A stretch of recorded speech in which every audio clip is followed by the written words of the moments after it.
আসসালামু আলাইকুম। আমি সুরাগ সমুদ্র, ফোর্থ ইয়ার এমবিবিএস স্টুডেন্ট। আপনারা কিছুদিন যাবৎ ফেসবুক, ইউটিউব এবং বিভিন্ন নিউজ চ্যানেলে ডক্টরদের একটি আন্দোলন সম্পর্কে অবগত আছেন। তো আজকে এই আন্দোলন সম্পর্কে বিস্তারিত জানাবো। আমাদের এই আন্দোলন এটা কাদের বিরুদ্ধে? ম্যাটস এবং ডিএমএফদের বিরুদ্ধে। এবং আমাদের এই আন্দোলনের 5টি দফা অথবা দাবি রয়েছে। এর মধ্যে প্রথম যে দাবি, সে দাবিটি হলো এমবিবিএস এবং বিডিএস ছাড়া অন্য কেউ তার নামের সাথে ডক্টর পদবি ব্যবহার করতে পারবেন না। এমবিবিএস কথাটার পূর্ণরূপ bachelor of medicine and bachelor of surgery এবং বিডিএস কথাটার পূর্ণরূপ ব্যাচেলার অফ ডেন্টাল সার্জারি। তো এমবিবিএস এবং বিডিএস এই দুটি একটি 5 বছরের কোর্স এবং এর সাথে 1 বছরের ইন্টার্নশিপ করতে হয়। তো বাংলাদেশের আইন মোতাবেক আপনাকে আপনার নামের সাথে ডক্টর পদবি যোগ করতে হলে অবশ্যই এমবিবিএস অথবা বিডিএস এই কোর্সটি সম্পন্ন করতে হবে। তো ম্যাটস অথবা ডিএমএফ এর পূর্ণরূপ কী? ম্যাটসের পূর্ণরূপ হচ্ছে মেডিকেল অ্যাসিস্ট্যান্ট ট্রেনিং স্কুল। তারা মেডিকেল অ্যাসিস্ট্যান্ট অর্থাৎ এমবিবিএস ডাক্তারদের অ্যাসিস্ট্যান্ট হিসেবে কাজ করতে পারে। এবং ডিএমএফ এর পূর্ণরূপ হচ্ছে ডিপ্লোমা ইন মেডিকেল ফ্যাকাল্টি।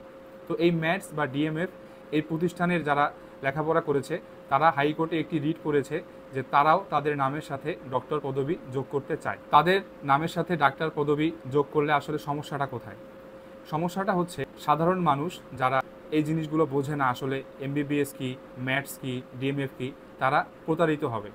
এবং এই যে রিটটি হাইকোর্টে চলমান আছে, এই রিটটি বিগত 13 বছর ধরে চলমান আছে এবং প্রায় 91 বার এর শুনানির ডেট পেছানো হয়েছে, যার সর্বশেষ শুনানি আগামী 12ই মার্চ 2025 সালে দেওয়ার কথা।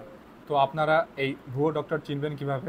তাদের নামের শুরুতে বা শেষে দেখতে পারবেন ম্যাটস অথবা ডিএমএফ অথবা এলএমএএফ, স্যাকমো, পল্লী চিকিৎসক, ভিলেজ ডক্টর, উপসহকারী কমিউনিটি মেডিকেল অফিসার, এই ধরনের টাইটেলগুলো দেয়া থাকবে। এরপর আমাদের যে দ্বিতীয় দফাটি বা দাবিটি, সেটি হচ্ছে উন্নত বিশ্বের সাথে তাল মিলিয়ে ওটিসি ড্রাগ লিস্ট আপডেট করা। তো ওটিসি ড্রাগ আসলে জিনিসটা কি? আমরা যে ড্রাগ বা ওষুধগুলো ব্যবহার করি, এগুলোকে আমরা দুই ভাগে ভাগ করতে পারি। কিছু কিছু ড্রাগ আছে যেই ড্রাগগুলো শুধুমাত্র রেজিস্টার্ড চিকিৎসকের প্রেসক্রিপশনের মাধ্যমেই কেনা যাবে, বিক্রয় করা যাবে। আর কিছু কিছু ড্রাগ আছে যে ড্রাগগুলো ক্রয় বিক্রয় করার জন্য একজন রেজিস্টার্ড মেডিকেল অফিসারের প্রেসক্রিপশনের প্রয়োজন পড়বে না। যেমন প্যারাসিটামল, দেন অ্যান্টাসিড এবং ওআরএস স্যালাইন। এসব ড্রাগ কেনার জন্য বা বিক্রি করার জন্য কোনো ডক্টরের প্রেসক্রিপশনের প্রয়োজন নেই। তো এই ড্রাগগুলো ম্যাটস বা ডিএমএফ বা অন্য যে কেউ একজনকে সাজেস্ট করতে পারে। তো এর বাইরে যখন ম্যাটস বা ডিএমএফের যারা চিকিৎসা নামে মানুষের অপচিকিৎসা করছেন, তারা কি করে? এর বাইরে গিয়ে অ্যান্টিবায়োটিক প্রেসক্রাইব করা শুরু করে। অ্যান্টিবায়োটিক যে ওষুধগুলো আছে, এগুলো শুধুমাত্র রেজিস্টার্ড মেডিকেল অফিসার ছাড়া অন্য কেউ এগুলো প্রেসক্রাইব ক্রয় বিক্রয় করতে পারবে না। যখন অ্যান্টিবায়োটিক এরা প্রেসক্রাইব করে, তখন আসলে সমস্যাটা কোথায় হয়? অ্যান্টিবায়োটিক কাজ করে আসলে ব্যাকটেরিয়ার বিরুদ্ধে। তো আমাদের দেহে অনেক রকমের ব্যাকটেরিয়া আছে। এই স্যাকমো বা ম্যাটস এরা যখন অ্যান্টিবায়োটিক প্রেসক্রাইব করে, তখন দেখা যায় যে আমাদের দেহের ভালো খারাপ সকল ব্যাকটেরিয়া মারা যায় এই অ্যান্টিবায়োটিকের প্রভাবে। এবং পরবর্তীতে যখন অ্যান্টিবায়োটিক রেজিস্ট্যান্স বা একটা অ্যান্টিবায়োটিক ওষুধের বিরুদ্ধে প্রতিরোধ গড়ে ওঠে ব্যাকটেরিয়াগুলোর মধ্যে, তখন ফার্দার কোনো অ্যান্টিবায়োটিক একজন মানুষের বডিতে কাজ করতে পারে না।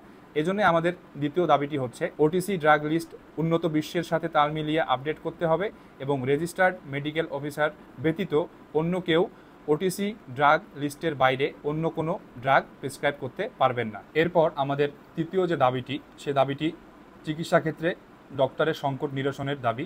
অতি দ্রুত 10,000 চিকিৎসক নিয়োগ দিতে হবে এবং প্রতি বছর 4 থেকে 5 হাজার ডাক্তার নিয়োগের মাধ্যমে ডাক্তারের ভারসাম্য রক্ষা করতে হবে। এবং সর্বশেষ বিসিএসের যে বয়সসীমা, সেটা 34 বছরে উন্নীত করতে হবে। এটি আমাদের তৃতীয় দাবি। আমাদের যে চতুর্থ দফাটি রয়েছে, সেটি হচ্ছে অতি দ্রুত যত ম্যাটস বা ডিএমএফ প্রতিষ্ঠান আছে, এই প্রতিষ্ঠানগুলোকে চিরতরে বন্ধ করতে হবে। এর কারণ হচ্ছে এই ম্যাটস বা ডিএমএফ এই প্রতিষ্ঠানগুলো আসলে উদ্ভাবন হয়েছিল কখন? যুদ্ধ পরবর্তী সময় 1976 সালের দিকে পরিবার এবং স্বাস্থ্য কল্যাণ মন্ত্রণালয়ের অধীনে প্রান্তিক জনগণের স্বাস্থ্য সেবা নিশ্চিতের লক্ষ্যে এমবিবিএস ডক্টরদের অধীনে প্রান্তিক পর্যায়ে মানুষদের সেবা দেওয়ার জন্য তাদের কার্যক্রম শুরু হয়। তো বর্তমানে দেখা যাচ্ছে যে সরকারি 16-17টির মতো ম্যাথস প্রতিষ্ঠান রয়েছে এবং বেসরকারি প্রায় 200টি ম্যাথস প্রতিষ্ঠান রয়েছে, যেখানে প্রায় 60,000 ম্যাথস স্টুডেন্ট লেখাপড়া করছে। যারা ইতিমধ্যে এই ম্যাথস বা ডিএমএফ কোর্সগুলো করে কর্মক্ষেত্রে আছেন, তাদের যে পদবি, সেই পদবিটি হচ্ছে উপসহকারী মেডিকেল অফিসার পদবি। এই পদবিটি বাতিল করে তাদের যে পদবি, সেটা মেডিকেল অ্যাসিস্ট্যান্ট করতে হবে। এরপর সর্বশেষ যে আমাদের দাবিটি রয়েছে, সেটি হলো জাতীয় চিকিৎসক সুরক্ষা আইন প্রণয়ন এবং বাস্তবায়ন করা। এর মাধ্যমে কর্মক্ষেত্রে চিকিৎসকদের নিরাপত্তা জোরদার করা এবং আইন ভঙ্গকারীদের বিরুদ্ধে কঠোর শাস্তি প্রণয়ন করা। পরিশেষে বলতে চাই, আমাদের এই যৌক্তিক আন্দোলন স্বাস্থ্যখাত বাঁচানোর আন্দোলন এবং জনসাধারণের সুস্বাস্থ্য নিশ্চিত করার আন্দোলন। এবং এতে আপনার যেটা করণীয় তা হলো, যখন আপনি অথবা আপনার পরিচিত কেউ, আপনার পরিবারের কেউ ডাক্তারের শরণাপন্ন হবেন, তখন দেখবেন তার নামের সাথে এমবিবিএস এবং বিডিএস অন্তত এই 2টি ডিগ্রি আছে কিনা। এমবিবিএস এবং বিডিএস ব্যতীত কেউ ডাক্তার নয়। ধন্যবাদ।